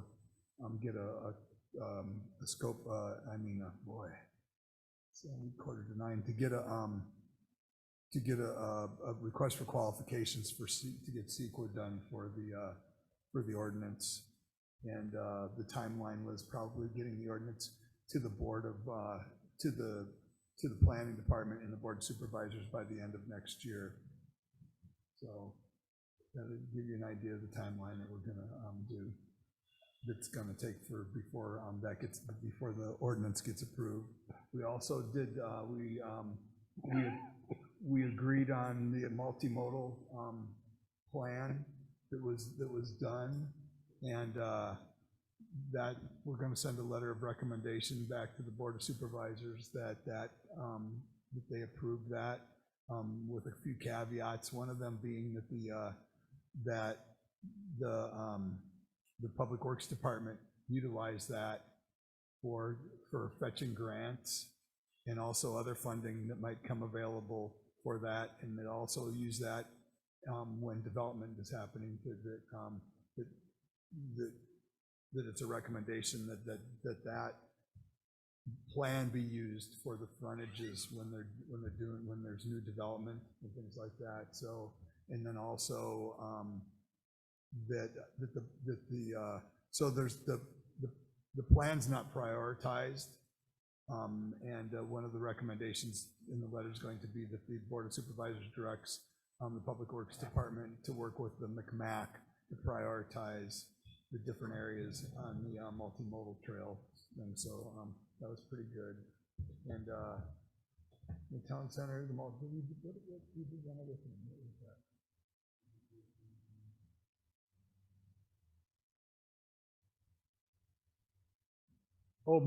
The mayor presentation, that's right. So a really good presentation. Their director is so enthusiastic and so full of energy. She's an amazing person. And it was through the McKinleyville thing for racial equity, McKinleyville Association for McKinleyville Alliance for Racial Equity. But it really didn't have a whole lot to do with that. It was more about the kids and a resource for the kids at the schools that have to do with personal development, professional development, and also mitigating trauma. And it was very good and very enlightening. And at this point in time, we don't have any. There's no space in McKinleyville right now at the schools for that to happen. They have a presence, but they don't have any space that's dedicated just for them. But anyway, it was a great. That was probably my favorite part of the whole meeting.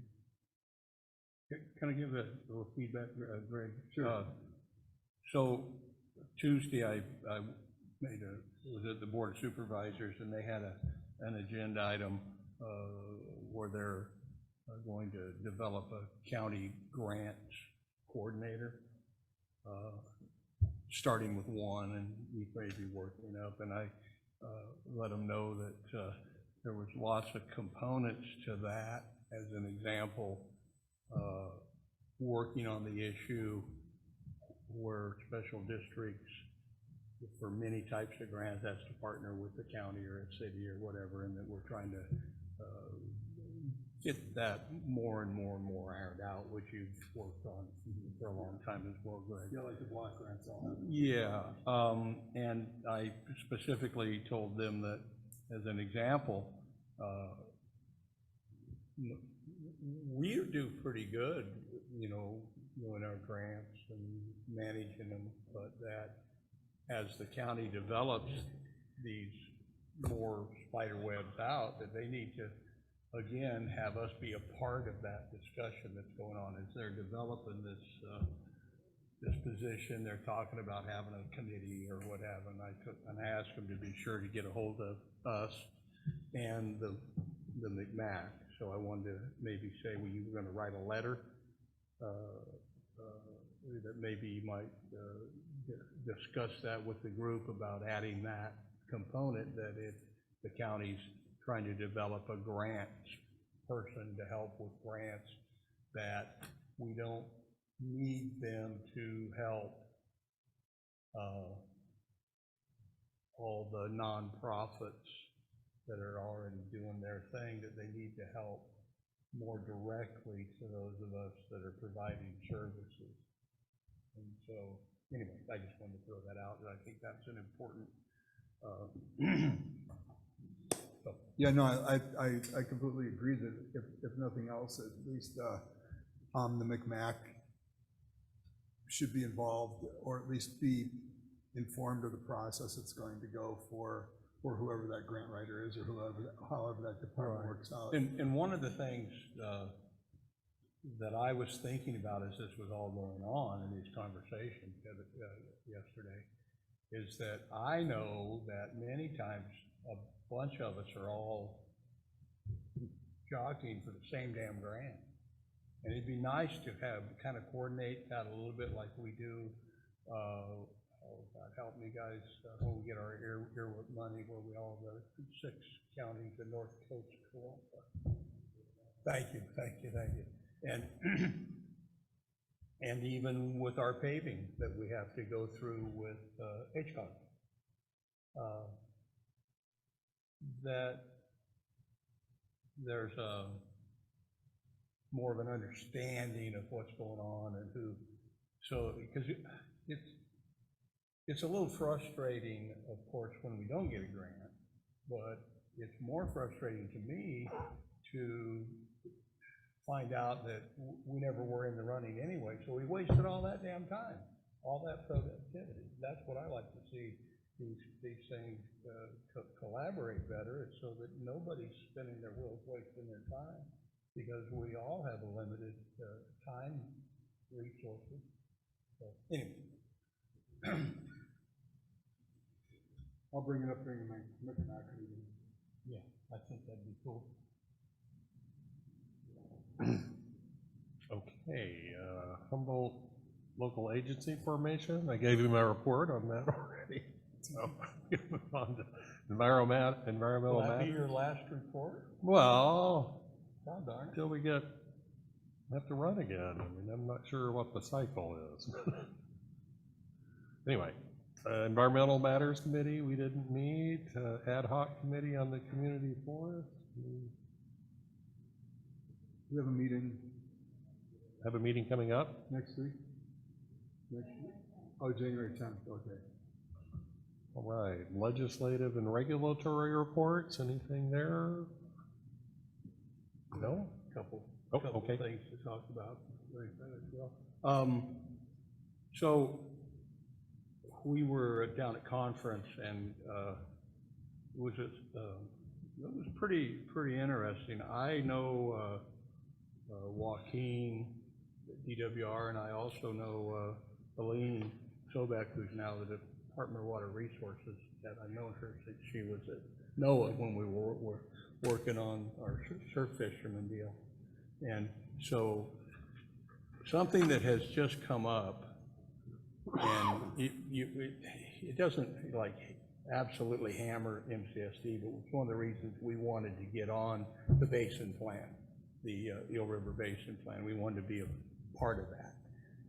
And as I feared when this stuff first started, that the criteria is, again, getting back to grants, the criteria is for grants always, you know, get, and if you're in a basin plan, if you're part of a basin, you get 2 points or 4 points. If you don't, you get a half a point less, whatever. Anyway, our Eel River Basin Plan is been done correctly. It's been done the very best, followed all the state guidelines. They pretty much signed off on it, and as you all know, what, 3 weeks ago or so, we got sued. And I made this conversation started in a group of about 300 people with Joaquin and Elaine both sitting in the room, and made them, why do we get sued for something that is a state mandate, and we follow state guidelines? How come, one, the state isn't also named in the suit? And more importantly, why isn't the state stepping up instantly to help us with the lawsuit? You should be protected once the state stamps it. Well, so I got this mealy mouth response. And I went and sat down, and they talked a little bit, and all of a sudden I said, that's bullshit. Pardon my language, but I got back up and got the group, and I stopped the whole group, and I said to Joaquin, this is bullshit, Joaquin. You don't blow us off like that. This is ridiculous. Because they start talking about 218 process and stuff. I go, what the hell are you talking about? And by golly, it started a real hubbub. And I mean, that was the topic of conversation the whole day. And Joaquin came and talked to me later after that, and he's getting a hold of Aqua's staff person that's in charge of that, and we're going to maybe make that be an active committee, because the truth is, all the basin plans around the state are probably going to get hit the same way. So the state needs to make a policy now, and we're working on that. And so I got that jump started, and I think it's important. Oh yeah, you can guarantee that if there's a way that you can get into it, if these environmental groups, that's how they make their bread and butter. I mean, they pay the attorneys by suing.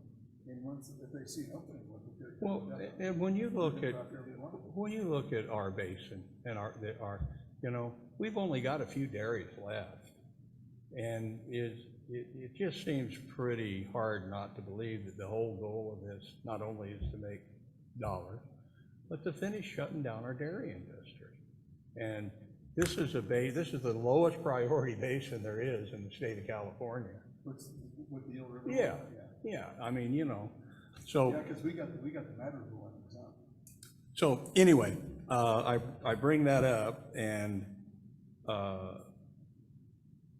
it was good because it kept the conversation going about our IRWIP process and how important that is, and how, you know, so then real quickly, one other deal, come on, get up here now.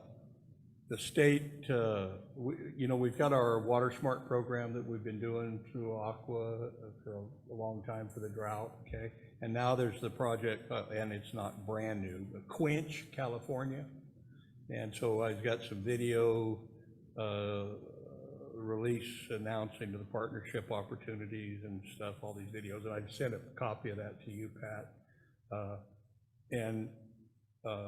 So Water Smart is geared more to agencies and politicians, you know, the PR there, and the Quench is more geared to the public perception. There was quite a bit of discussion about, aren't they competing And yes, they are somewhat competing in the same message, but the emphasis is one or the other. So anyway, just bring that up. I sent it to Pat. Perhaps, you know, you take a peek at them, maybe we can use them in some of our, if we find it relevant for what we're going to be doing about asking for rates and why we do our water, maybe there's some valuable stuff that we could put on our website, et cetera. And that's my story. I'm sticking to it. You're sticking to it. Okay. So, no one else on that item? Staff reports. We'll go Nicole first. Nothing further to add. James. Leslie.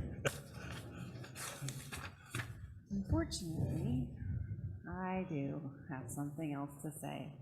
So I was gonna say this anyway, before everybody's email box blew up today, but I just wanted to reiterate to the board that the junior high school dance partnership with Pacific Union was not something that we solicited or sought out. We did not budget to do dances this year. Pacific Union PTO reached out to ask us what could be done to get the dances started, and when we outlined our challenges and issues, they proposed a solution for solving them to be able to offer a dance to all sixth, 7th, and 8th graders in Humboldt County. So I just wanted to make that clear because I feel like there's been some misinformation when members of McKinleyville School District PTO teachers first came and asked us about it. We explained what had happened. It was brought up again at the Park and Recreation Committee in November, where again it was explained and also stated that this partnership is not to the exclusion of any other partnership, and that McKinleyville School District PTO is welcome to ask us for some sort of partnership. They could ask to host a dance with us. We would not say no. It is not exclusive. I even offered up other possible ideas for fundraising partnerships with them. So I just wanted to state that those things have all happened, despite what you may have interpreted in your emails today. I didn't see him, so I'm out of the loop, I guess, but I thought that we all thought that was a hell of a good deal and said, yeah. And I thought that also, wasn't it because there was no, didn't seem like there was any desire on the other? We didn't ask anyone. We didn't, like, the you didn't McKinleyville, solicit the other we one didn't either. solicit. Yeah, And yeah. and I guess I would not have thought to do this, but when the idea was proposed to us from Pacific Union, it would not have occurred to me to say, like, no, hold on, wait, we have to ask McKinleyville School District first if they want first shot at this. Because if McKinleyville School District came to us and said, we'd like to host a dance too, the answer would be yes, let's get it on the calendar. How many do we have? We used to run 5 a year. Well, once upon a time, we hosted one once a month. Yeah. And then we went to every other month, so it was 5 in a school year. So, but right now, We just have one. There's one And scheduled. it's this Friday. And what's, is that, we'll see how it goes from, you think from their perspective, maybe we'll do more? Is that, Yeah, was that the thought? that's the idea. It's Yeah. like, did it work out? Did they provide the volunteers they said they were gonna provide? Did we sell enough tickets? work Which we're for- about to sell out. Did We'll it sell work out for before them as Friday. well? Yeah. So then help me, if you guys don't want to talk about this, just say so, I'll type it. Okay, let's not talk about it. Okay. I mean, I just am curious as to why. So you want me to shut up? I will. No, go ahead. I'm happy to shut up. Next month, then. Well, I'd just like to say that I think it's great. You know, kids are gonna end up having fun, and people who wanna bicker about concession proceeds, well, they can sit down and wait until the kids are done having fun, then they can take that up.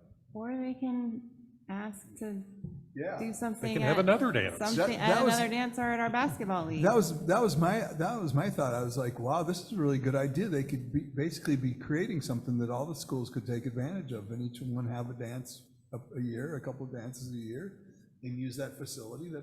That way it's not sitting empty on a Friday night or Saturday night or whatever it is. I thought it was an opportunity and not like a dead end. I appreciate that, and just if you're out in the public and you hear things, feel free to be clear about that. Thanks. Jim's got some. Yeah, go ahead, Jim. Thank you. Just really, really quick, Lisa. Where are objections coming from, number one? And number two, how can the board support this policy, which seems to be very beneficial to our community?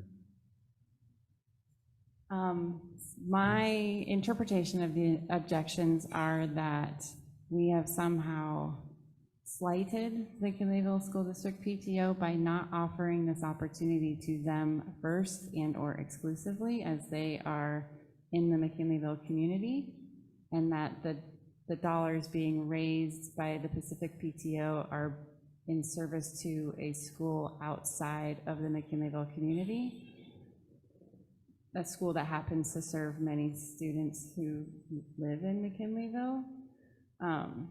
But that's the feedback that I've gotten. 2 people have said that the McKinleyville School District felt slapped in the face when they heard of the partnership. So that's. Yeah. What's our policy? The second question that I asked was, How can we support? You have a situation, is there some action that this board can take that will somehow or other,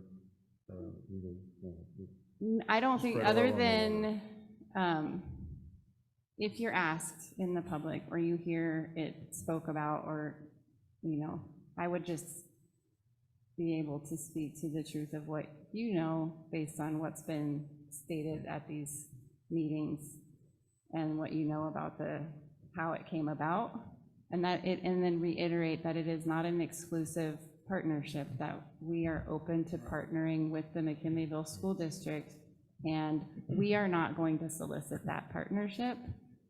If they come to us with an idea, we are happy to sit down and entertain it and work together. But we are not actually drumming up ideas and then reaching out saying, hey, do you need to do a fundraiser? Can we help you? That's not, we don't have the capacity to do that. I'm really overstepping my bounds as a first meeting, but I've just been curious whether some kind of a statement, resolution, whatever, from the board saying that, in essence, that there's a policy, and the policy is one of openness to cooperation with other school districts, or all, whatever the school districts might be, would somehow or other damp down the sense of being excluded or whatever else. I don't know. That might be a can of worms at this point. What's our policy on, I mean, we've done a lot of this kind of stuff, and I don't actually know exactly what our policy is about that. Almost anybody can come and do, over the years, come and want to do things. All kinds of, we were in here several years ago, and a young lady came in with this remarkable thing that she wanted us to help pay for. And it was a really cool deal. It was like five weekends or whatever it was. And we couldn't do it, but Director Orsini, who was GM then, and myself each paid for one session of that for that person. So we get all kinds of stuff. I don't know if we don't really have a defined policy on partnerships. I know that creating a partnership plan was part of the strategic plan at one point. And to Jim's question, just for information, we could do that. We couldn't do that tonight. We'd have to agendize it, bring it back to, to do something like that. I mean, I'm hoping that eventually the message gets out that we are open to the partnerships. It's just, we're not actively soliciting them, so hopefully it will calm down and the McKinleyville School District will come to us and say, hey, we want to do a thing, and then we'll do a thing, and then it'll be great and everyone will be fine. But this is just in response to recent Have you two comments. talked about that? Pat, have you Oh, guys yeah. chatted? Okay, so knowing that, I just said, so my thing, you know, maybe you guys will roll your in just with some direction from Dave, maybe, if you just decide, well, maybe I'll write a note and say, here's, you know, we're wide open to stuff, and just tell them or something, I don't know. I don't think you need to do anything. I just wanted to be clear in case you get questioned out in the public. Yeah, and we don't want to make any more work for staff out of this because I think that there was a lot of emotion in the letter that was, in the email that was written to us. God, I wish I'd have seen it. It's in your inbox. In the MCSA, I do not open that stuff, guys, give me a break. That's a computer disease waiting to happen, give me a break. So anyway, I think that yeah, you're not gonna get anything. Sophos stops. No, because I don't open them. Yeah, anyway, you got a better chance of getting something off your Hotmail than you do out of that. I don't do that either. No, That's all I have. Thank you. Thank you. I have no cover anymore with Scott around, he knows all that stuff you do. All right. Pat, do you have anything on? I do have a couple things I want to Okay. add. One, I want to talk about the McKinleyville Unified School District. No. I do want to mention that we are looking to do a ribbon cutting for the Mad River Restoration Project. Some of the funders are going to be around next Wednesday, the 14th.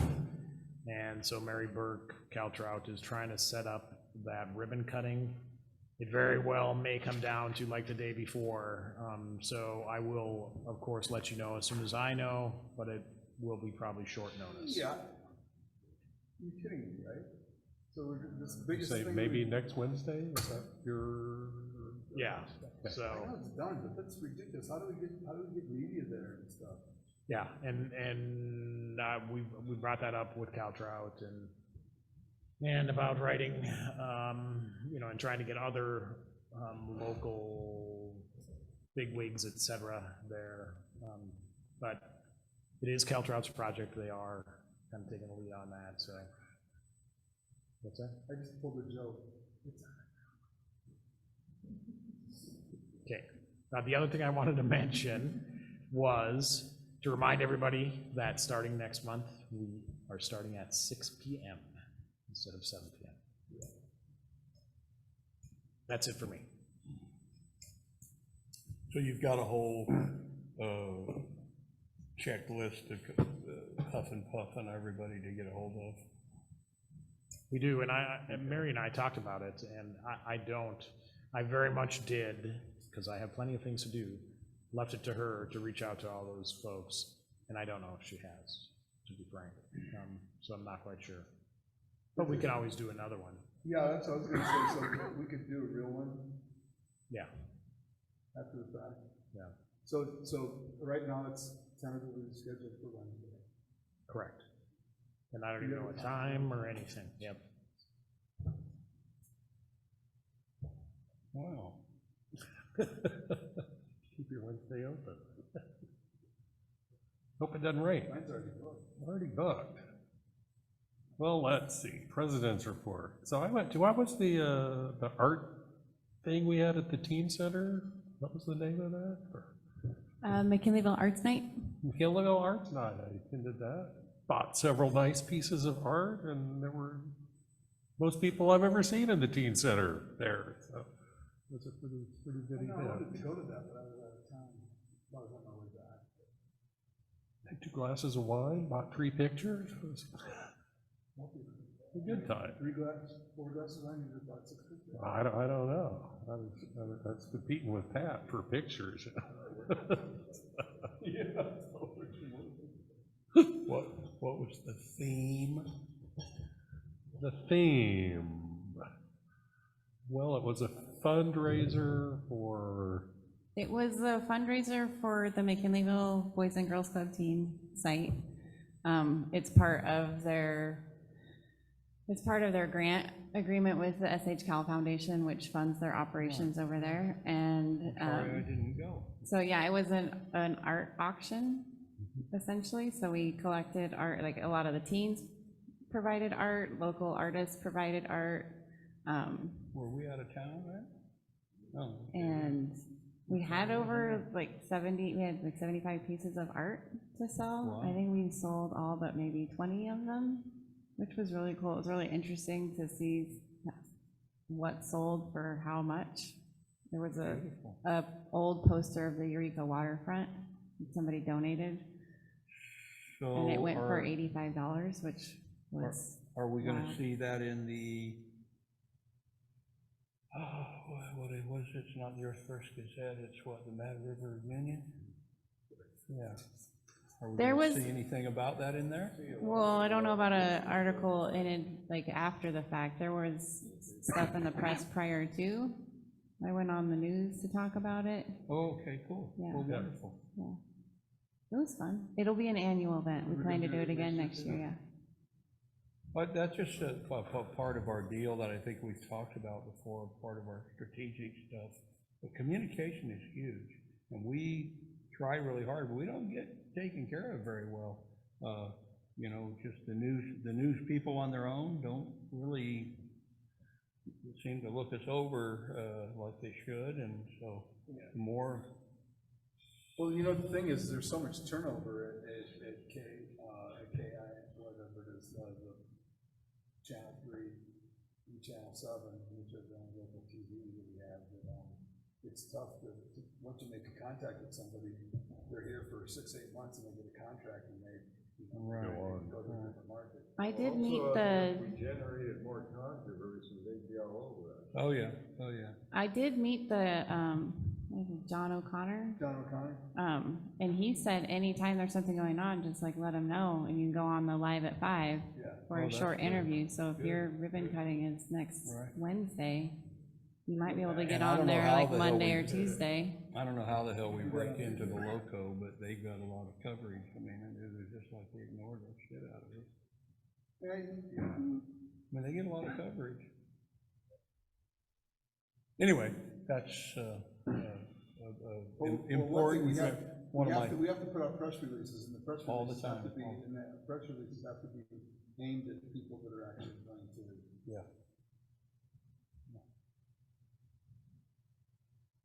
okay, board member comments, announcements, reports, and agenda item requests. Anyone have?